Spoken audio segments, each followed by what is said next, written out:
ఈరోజు హైదరాబాద్లో RTC cross road మన కార్మిక హెడ్ ఆఫీస్ అంటే భవన నిర్మాణ కార్మిక శాఖలో ఆ భవనం దగ్గర మనం ధర్నాలో పాల్గొన్నాము.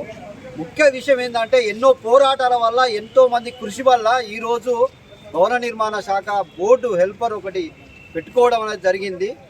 దాన్ని ఈ రోజున కుట్రపూరితంగా ఇప్పుడు భారత ప్రభుత్వం ఎట్లయితే అన్నిటినీ ప్రైవేట్ పరం చేసుకుంటూ పోతున్నది, అదేవిధంగా ఇప్పుడు కార్మికులు ఏదో కొద్ది గొప్ప అంటే చిన్న చిన్న అవసరాల నిమిత్తం కొద్ది అమౌంట్తోని ఖర్చు పెట్టుకొని మిగతా చిన్న చిన్న అది 30,000 కానీ 20,000 కానీ 1,30,000 కానీ ఇలాంటివి తీసుకునే ఈ బోర్డును కూడా పూర్తిగా ప్రైవేట్ పరం చేసే కుట్ర చేస్తున్న ఈ ప్రభుత్వానికి కనువిప్పు జరగాలనే ఉద్దేశం మీద వివిధ సంఘాలు, సిఐటీలు, మిగతా అన్ని సంఘాలు కలిపి ఈ రోజున హైదరాబాద్లో హెడ్ ఆఫీస్ దగ్గర కార్మిక శాఖ విభాగంలో ధర్నా చేయడం జరుగుతుంది.